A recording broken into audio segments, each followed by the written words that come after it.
Jake Morrison stood outside Lincoln High School and stared at the red brick building. His hands were shaking a little.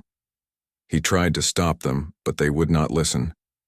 The morning sun felt warm on his face, but inside he felt cold. 6 months ago, Jake had been floating in space. He had been connected to the biggest computer system Earth had ever built. His mind had controlled hundreds of weapons. He had fought alien ships that wanted to destroy his planet. He had won. He had saved everyone on Earth. Now he was 18 years old, and he had to go to high school. Jake touched the small scars behind his ears. The doctors had removed most of the computer parts from his head, but some pieces were still there. Sometimes they hurt. Sometimes they made strange noises in his mind. The doctors said this was normal. Jake did not think anything about his life was normal anymore. Students walked past him into the school. They carried backpacks and talked about normal things, tests and parties and who was dating who. Jake used to think about things like that. Before the aliens came, before everything changed. A woman with gray hair walked toward him. She wore a dark blue dress and had a big smile. Jake recognized her from the news reports about his return to school. "Jake Morrison," she said. Her voice was too loud and too happy. "I am Principal Blake. Welcome to Lincoln High School. We are so excited to have you here." Jake nodded. He did not know what to say. Principal Blake kept smiling at him like he was some kind of special prize. "We have made some changes to help you fit in better," she said. "Your schedule is different from other students. You will eat lunch at a different time. We think this will make things easier for you." Jake felt his stomach twist. He did not want to be different. He wanted to be normal.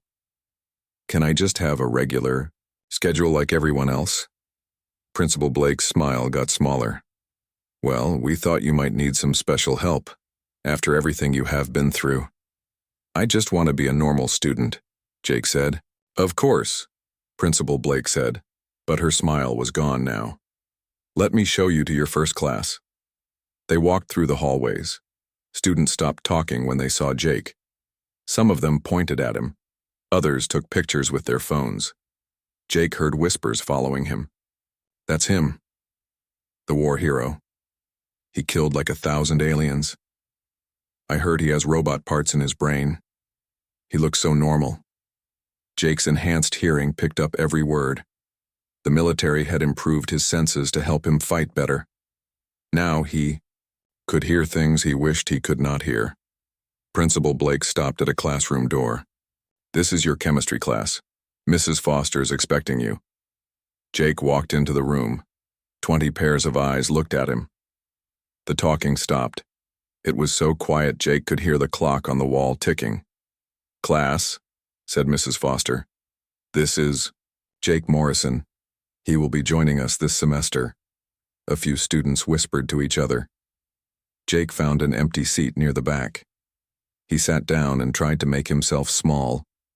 The girl next to him had dark hair and brown eyes. She was writing notes and did not look at him. When Mrs. Foster started talking about chemical reactions, the girl kept writing. She seemed to actually care about chemistry.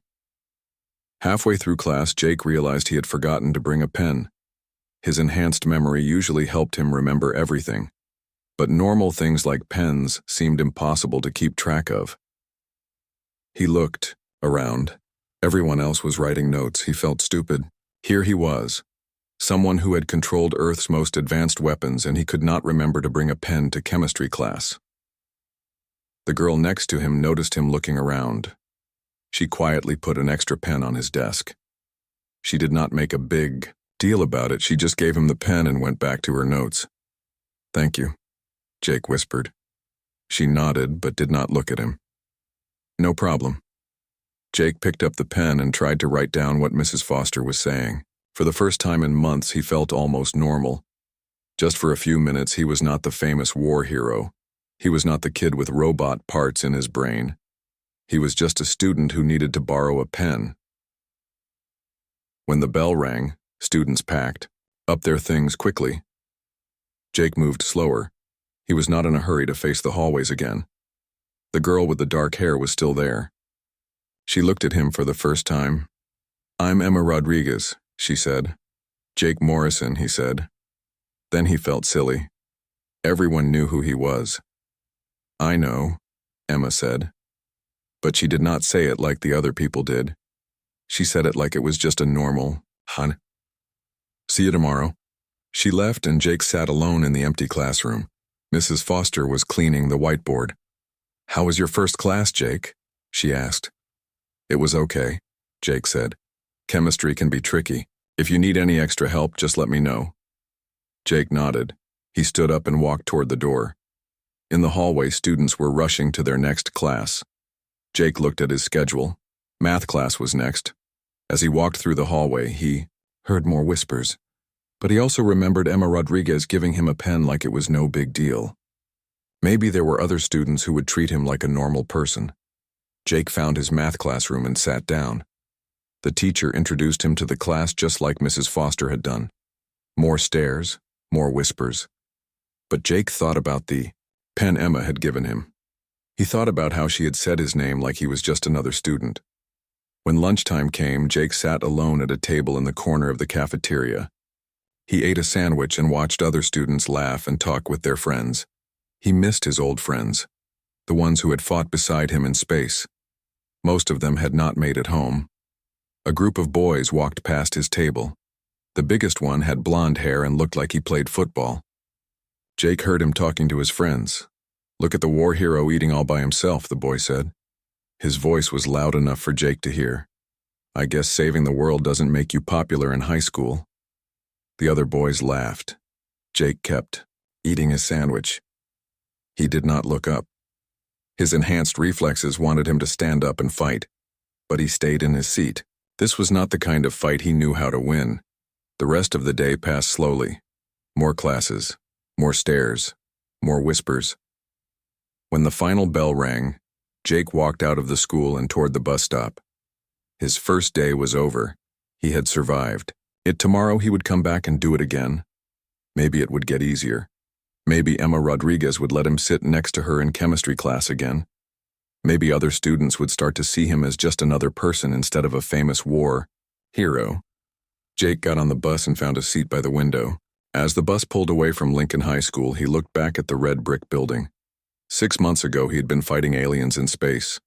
Now his biggest challenge was fitting in at high school. He was not sure which one was harder. 3 weeks had passed since Jake's first day at Lincoln High School. Each morning he woke up hoping things would get better. Each night he went to bed knowing they had gotten worse. Jake sat in his English class while Mrs. Foster handed back essays. She walked over to his desk with a smile that made his stomach hurt. "Jake, I gave you a special assignment," she said loudly. The whole class turned to look at him. "I want you to write about heroic journeys. You know, something you can really connect with." Jake's face turned red. He took the paper from her and looked down at it. The assignment was different from what everyone else had gotten.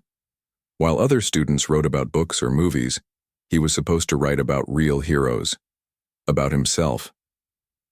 He wanted to tell Mrs. Foster that he did not want to be treated differently, but he just nodded and put the paper in his backpack. After class, Jake walked to his locker. Someone had taped a piece of paper to it. Jake pulled it off and read it. It was a printout from the internet. It showed parts of his medical records, from the military hospital, private things about his nightmares and his panic attacks, things that were supposed to be secret. Jake's hands started shaking. He looked around the hallway.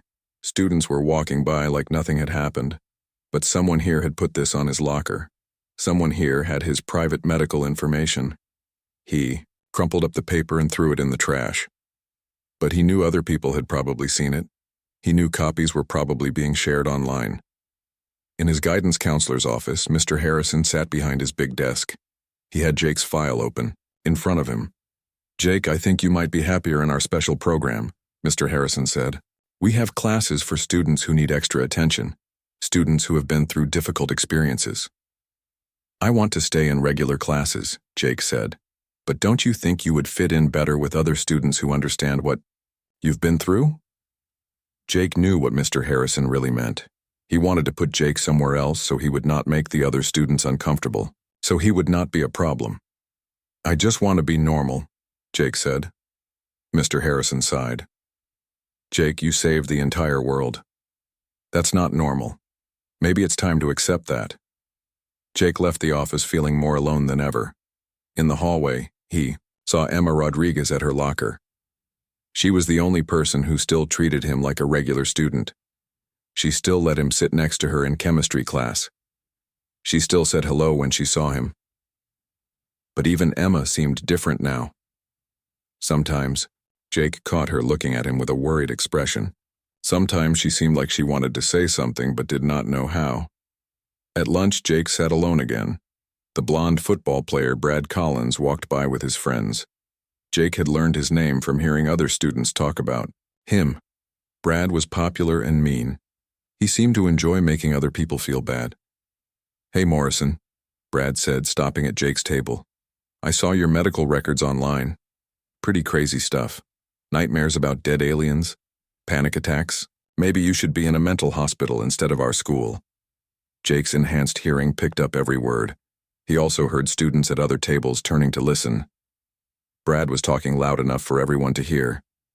"I'm just trying to eat lunch," Jake said quietly. "Come on, don't be shy," Brad said. "Tell us about your therapy sessions. Tell us about how you cry yourself to sleep at night." Jake stood up.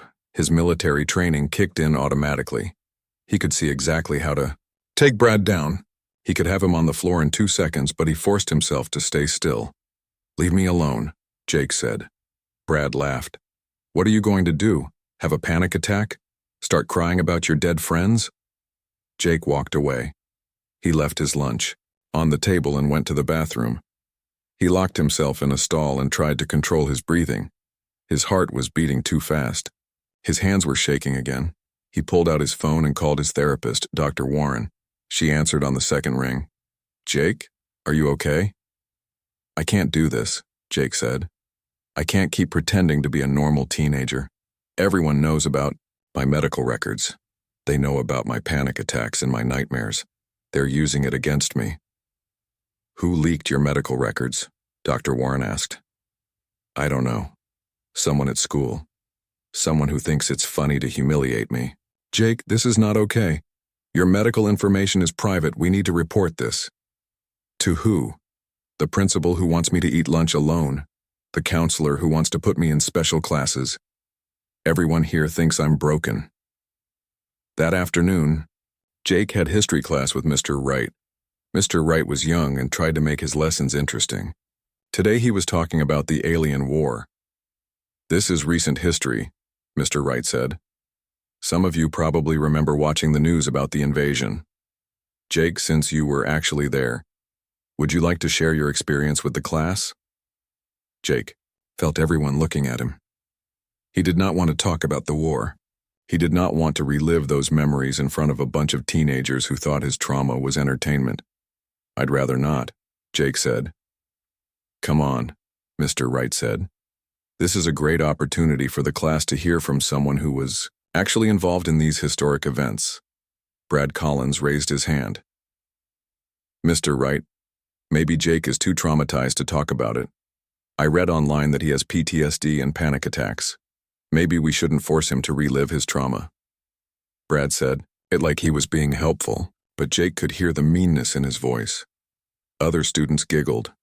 They all knew about his medical records now. Jake's vision started to blur. He saw flashes of burning alien ships. He heard the screams of his friends who had died in the battle. He smelled the smoke and metal of destroyed space stations. He stood up quickly. "I need to go to the bathroom." He ran out of the classroom. In the hallway, he leaned against the wall and tried to breathe normally. The memories were too strong. The aliens, the explosions, the friends who did not make it home. All of it crashed over him like a wave. Amy Chen found him there 10 minutes later.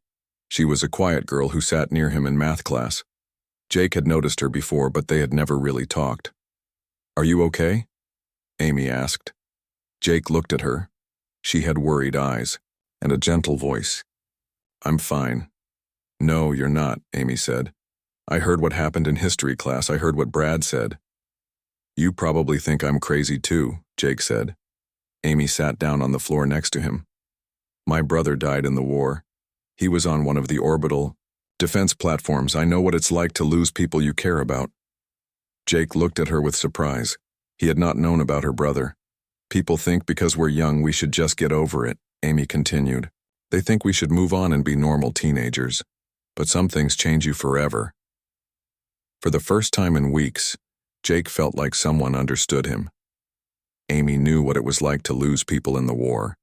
She knew what it was like to carry that kind of pain. I don't know how to be normal anymore, Jake said. Maybe normal is overrated, Amy said. Maybe we just need to figure out how to be ourselves.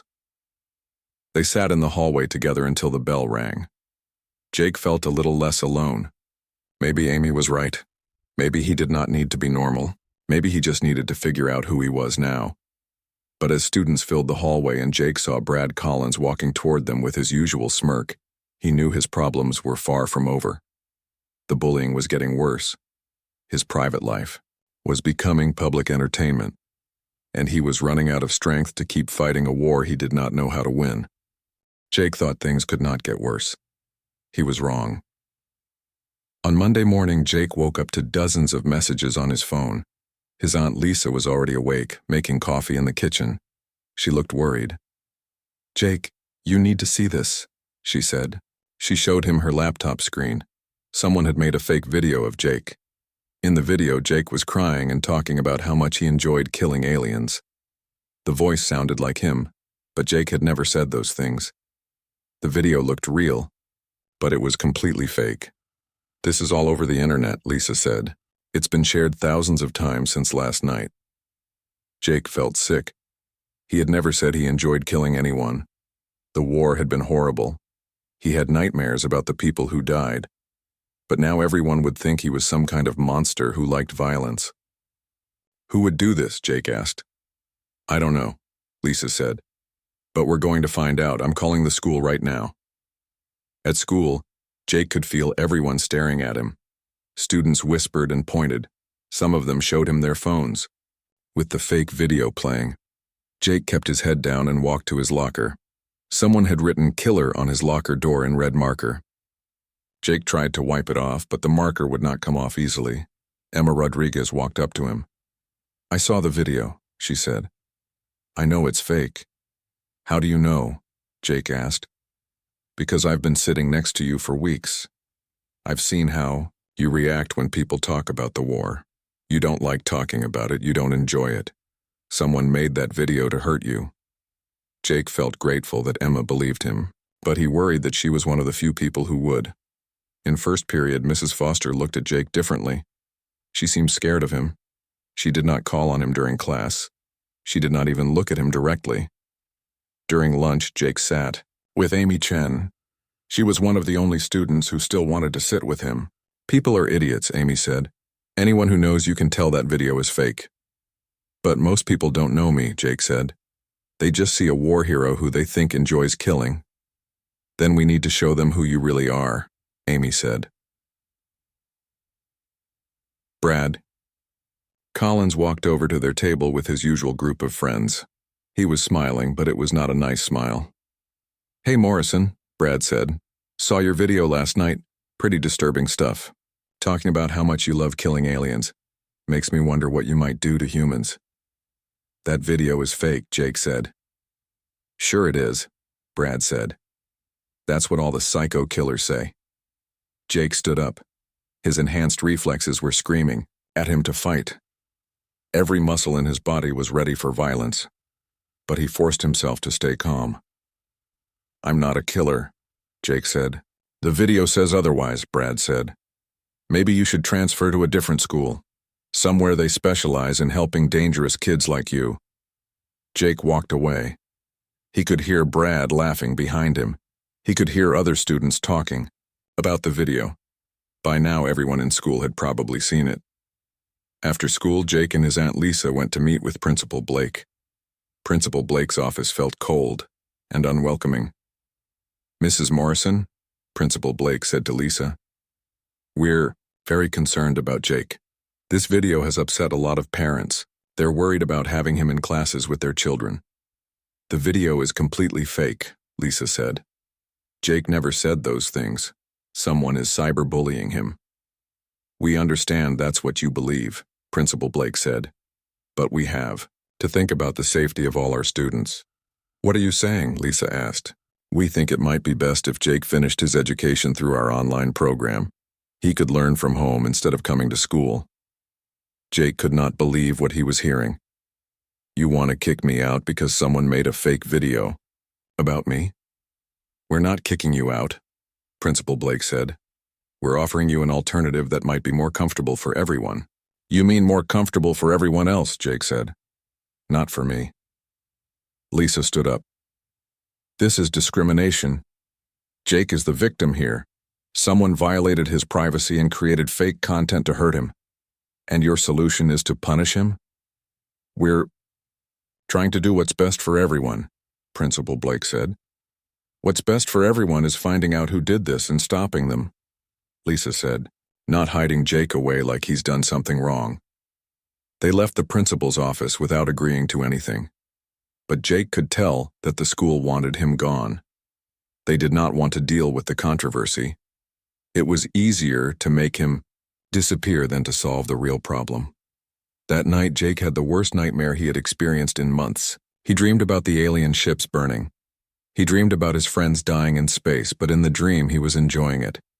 He was laughing while people died. He woke up screaming. The next day at school was even worse. Someone had printed copies of fake medical reports and left them in Jake's locker. The reports said he was dangerous and unstable. They looked official, but Jake knew they were fake, just like the video. In chemistry class, Emma Rodriguez was not in her usual seat. Jake sat alone and wondered if she had decided he was too much trouble. Maybe she had seen the fake medical reports, maybe she believed them.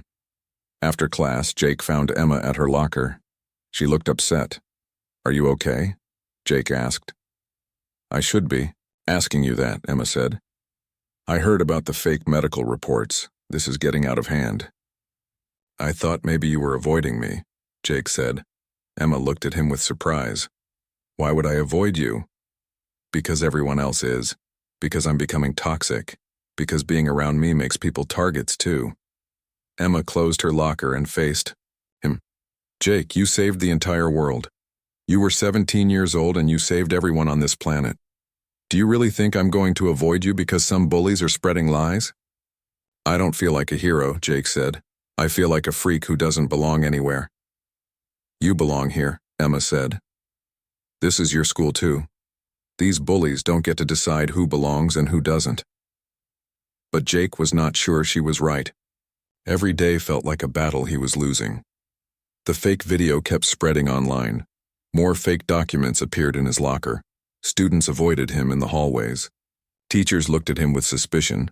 Dr. Warren, his therapist, increased their meetings to 3 times per week. But even she seemed worried about him. Jake, have you thought about harming yourself? She asked during one session. No, Jake said. But I've thought about disappearing, about going somewhere no one knows who I am. Running away won't solve this problem, Dr. Warren said. Nothing will solve this problem, Jake said. I'm always going to be the weird kid with robot parts in his brain who saved the world and then couldn't handle high school. But Emma Rodriguez was not giving up on him. Neither was Amy Chen. They started eating lunch with him every day. They walked with him in the hallways. They made it clear that they were his friends no matter what anyone else said. One afternoon, Emma found Jake sitting alone in the library during lunch. He had been hiding there more often, trying to avoid the stares and whispers. You're letting them win, Emma said, sitting down across from him. Maybe they should win, Jake said.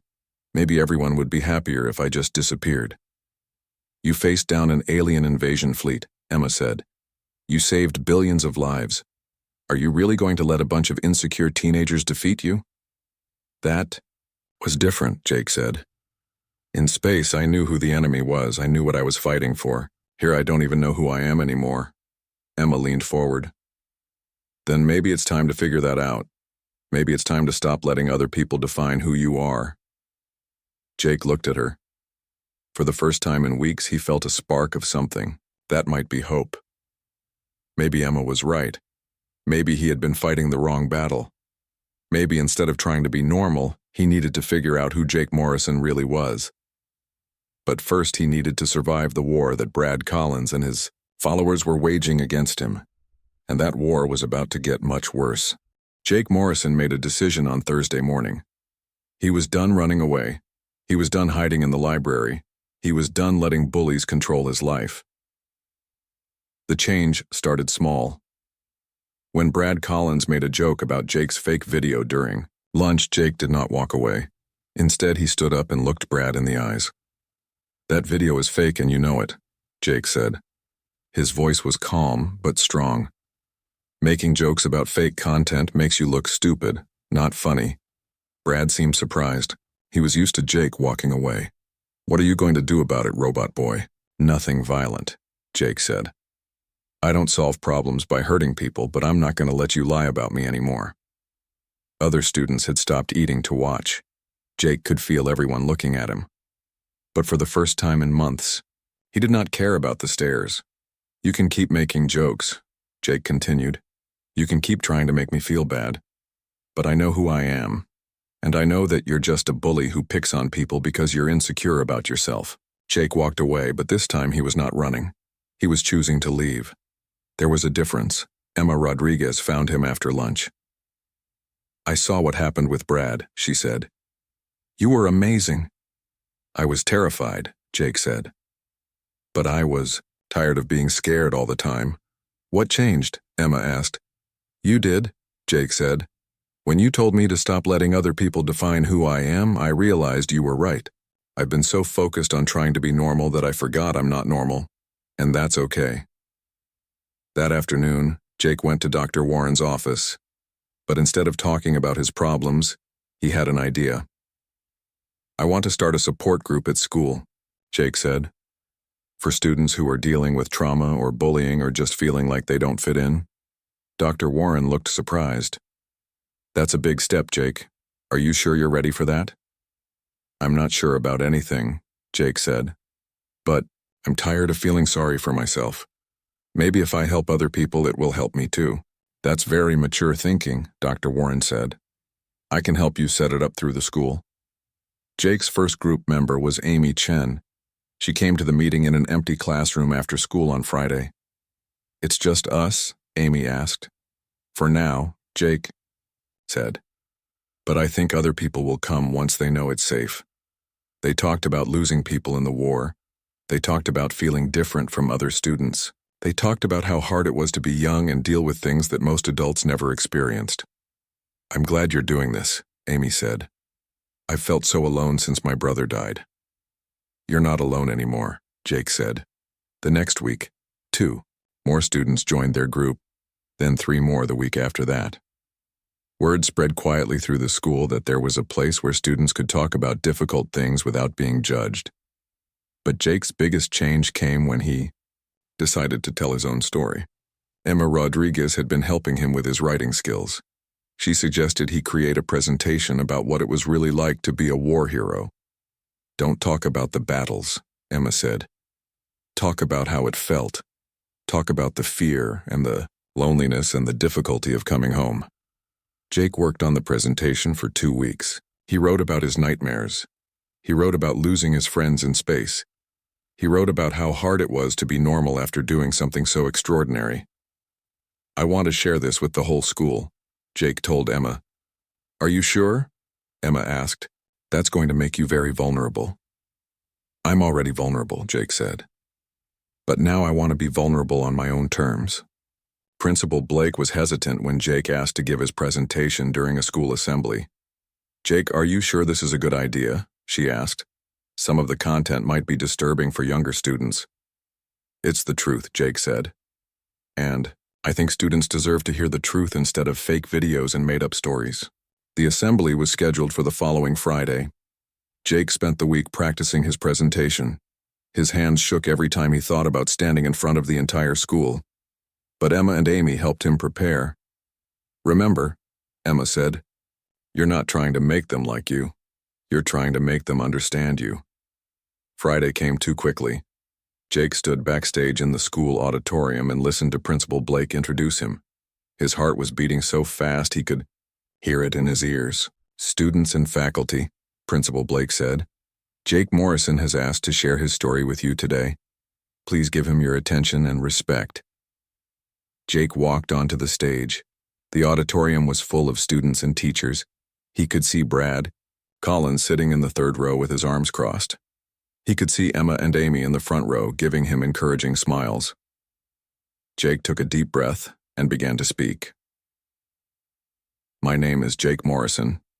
Most of you know me as the kid who saved the world, but I want to tell you who I really am. He talked about being 17 and scared when the aliens attacked. He talked about watching his friends die in space. He talked about the nightmares and the guilt and the feeling that he did not deserve to be called a hero. I didn't save the world because I was brave, Jake said. I saved it because I was terrified of what would happen if I didn't try. The auditorium was completely quiet. Jake could see students leaning forward in their seats.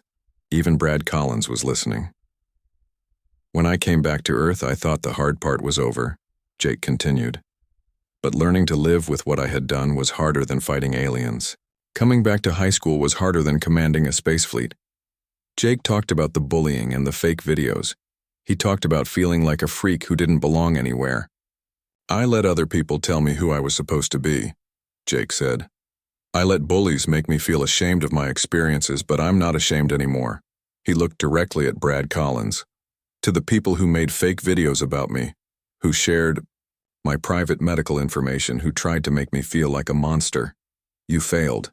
You didn't break me. You made me stronger. The auditorium erupted in applause. Students stood up and clapped. Jake could see tears on some faces. Even some teachers were wiping their eyes. But Jake was not finished. I'm starting a support group for any student who feels different or alone or traumatized. You don't have to be a war hero to need help. You just have to be human. After the assembly, students surrounded Jake. They thanked him for his honesty.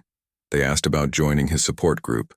They shared their own stories of feeling like outsiders. Brad Collins approached him as the crowd was thinning out. Jake tensed, expecting another confrontation.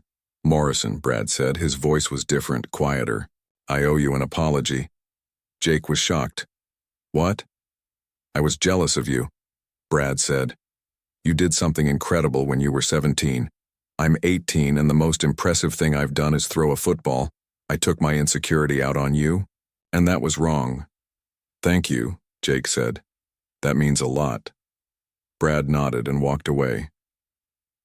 Jake knew that not everything would change overnight. There would still be students who saw him as weird or dangerous. There would still be teachers who treated him differently.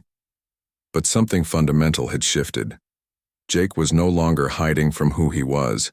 He was no longer ashamed of his experiences. He had found his voice, and he was using it to help others find theirs.